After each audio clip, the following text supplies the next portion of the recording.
अबुल पकीर Jainulabdeen Abdul Kalam APJ Abdul Kalam, जो missile man और जनता के राष्ट्रपति नाम से भी जाने जाते हैं, भारतीय गणतंत्र के 11वें निर्वाचित राष्ट्रपति थे। वे भारत के पूर्व राष्ट्रपति, जाने माने वैज्ञानिक और अभियंता, इंजीनियर के रूप में विख्यात थे। उन्होंने सिखाया, जीवन में चाहे जैसे भी परिस्थिति क्यों न हो, पर जब आप अपने सपने को पूरा करने की ठान लेते हैं तो उन्हें पूरा करके ही रहते हैं। अब्दुल कलाम मसूदी के विचार आज भी युवा पीढ़ी को आगे बढ़ने के लिए प्रेरित करते हैं। इन्होंने मुख्य रूप से एक वैज्ञानिक और विज्ञान के व्यवस्थापक के रूप में 4 दशकों तक रक्षा अनुसंधान एवं विकास संगठन DRDO और भारतीय अंतरिक्ष अनुसंधान संगठन ISRO संभाला व भारत के नागरिक अंतरिक्ष कार्यक्रम और सैन्य मिसाइल के विकास के प्रयासों में भी शामिल रहे।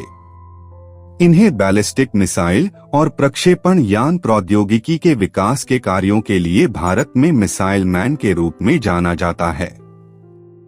इन्होंने 1974 में भारत द्वारा पहले मूल परमाणु परीक्षण के बाद से दूसरी बार 1998 में भारत के पोखरान द्वितीय परमाणु परीक्षण में एक निर्णायक, संगठनात्मक, तकनीकी और राजनैतिक भूमिका निभाई।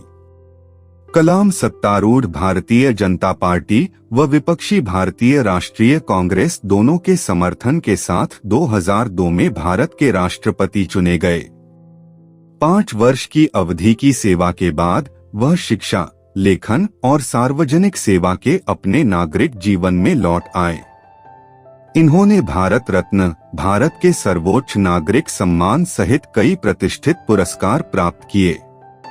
15 अक्टूबर 1931 को धनुषकोडी गांव, रामेश्वरम, तमिलनाडु में एक मध्यम वर्ग मुस्लिम अंसार परिवार में इनका जन्म हुआ। इनके पिता जैनुलाब्दीन न तो ज्यादा पढ़े लिखे थे, न ही पैसे वाले थे। इनके पिता मछुआरों को नाव किराए पर दिया करते थे। अब्दुल कलाम संयुक्त परिवार में रहते थे।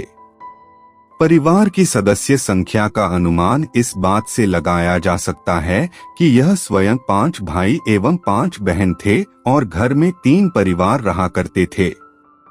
अब्दुल कलाम के जीवन पर इनके पिता का बहुत प्रभाव रहा। वे भले ही पढ़े लिखे नहीं थे, लेकिन उनकी लगन और उनके दिए संस्कार अब्दुल कलाम के बहुत काम आए। 5 वर्ष की अवस्था में रामेश्वरम की पंचायत के प्राथमिक विद्यालय में उनका दीक्षा संस्कार हुआ था। उनके शिक्षक इयादुराई सोलोमन ने उनसे कहा था कि जीवन में सफलता तथा अनुकूल परिणाम प्राप्त करने के लिए तीव्र इच्छा, आस्था, अपेक्षा, इन 3 शक्तियों को भली भांति समझ लेना और उन पर प्रभुत्व स्थापित करना चाहिए। 5वीं कक्षा में पढ़ते समय उनके अध्यापक उन्हें पक्षी के उड़ने के तरीके की जानकारी दे रहे थे, लेकिन जब छात्रों को समझ नहीं आया तो अध्यापक उनको समुद्र तट ले गए, जहां उड़ते हुए पक्षियों को दिखाकर अच्छे से समझाया। इन्हीं पक्षियों को देखकर कलाम ने तय कर लिया कि उनको भविष्य में विमान विज्ञान में ही जाना है। कलाम के गणित के अध्यापक सुबह ट्यूशन लेते थे, इसलिए वह सुबह 4 बजे गणित की ट्यूशन पढ़ने जाते थे। अब्दुल कलाम ने अपनी आरंभिक शिक्षा जारी रखने के लिए अखबार वितरित करने का कार्य भी किया था। कलाम ने 1950 में मद्रास इंस्टीट्यूट ऑफ टेक्नोलॉजी से अंतरिक्ष विज्ञान में स्नातक की उपाधि प्राप्त की है। स्नातक होने के बाद उन्होंने हावरक्राफ्ट परियोजना पर काम करने के लिए भारतीय रक्षा अनुसंधान एवं विकास संस्थान में प्रवेश किया। 1962 में वे भारतीय अंतरिक्ष अनुसंधान संगठन में आए, जहां उन्होंने सफलतापूर्वक कई उपग्रह प्रक्षेपण परियोजनाओं में अपनी भूमिका निभाई। परियोजना निदेशक के रूप में भारत के पहले स्वदेशी उपग्रह प्रक्षेपण यान SLV-3 के निर्माण में महत्वपूर्ण भूमिका निभाई, जिससे जुलाई 1982 में रोहिणी उपग्रह सफलतापूर्वक अंतरिक्ष में प्रक्षेपित किया गया था। 1972 में वे भारतीय अंतरिक्ष अनुसंधान संगठन से जुड़े। अब्दुल कलाम को परियोजना महानिदेशक के रूप में भारत का पहला स्वदेशी उपग्रह SLV तृतीय प्रक्षेपास्त्र बनाने का श्रेय हासिल हुआ। 1980 में इन्होंने रोहिणी उपग्रह को पृथ्वी की कक्षा के निकट स्थापित किया था। इस प्रकार भारत भी अंतर्राष्ट्रीय अंतरिक्ष क्लब का सदस्य बन गया। इसरो लॉन्च व्हीकल प्रोग्राम को परवान चढ़ाने का श्रेय भी इन्हें प्रदान किया जाता है। कलाम ने स्वदेशी लक्ष्य भेदी नियंत्रित प्रक्षेपास्त्र गाइडेड मिसाइल्स को डिजाइन किया। इन्होंने अग्नि एवं पृथ्वी जैसे प्रक्षेपास्त्रों को स्वदेशी तकनीक से बनाया था। कलाम जुलाई 1992 से दिसंबर 1999 तक रक्षा मंत्री के विज्ञान सलाहकार तथा सुरक्षा शोध और विकास विभाग के सचिव थे। उन्होंने रणनीतिक प्रक्षेपास्त्र प्रणाली का उपयोग आग्नेयास्त्रों के रूप में किया। इसी प्रकार पोखरण में दूसरी बार परमाणु परीक्षण भी परमाणु ऊर्जा के साथ मिलाकर किया। इस तरह भारत ने परमाणु हथियार के निर्माण की क्षमता प्राप्त करने में सफलता अर्जित की। कलाम ने भारत के विकास स्तर को 2020 तक विज्ञान के क्षेत्र में अत्याधुनिक करने के लिए एक विशिष्ट सोच प्रदान की। यह भारत सरकार के मुख्य वैज्ञानिक सलाहकार भी रहे। 1982 में वे भारतीय रक्षा अनुसंधान एवं विकास संस्थान में वापस निदेशक के तौर पर आए और उन्होंने अपना सारा ध्यान गाइडेड मिसाइल के विकास पर केंद्रित किया। अग्नि मिसाइल और पृथ्वी मिसाइल का सफल परीक्षण का श्रेय काफी कुछ उन्हीं को है। जुलाई 1992 में वे भारतीय रक्षा मंत्रालय में वैज्ञानिक सलाहकार नियुक्त हुए।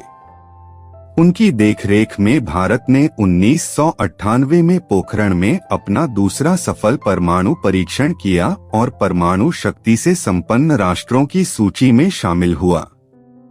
राष्ट्रपति निर्वाचित हुए थे।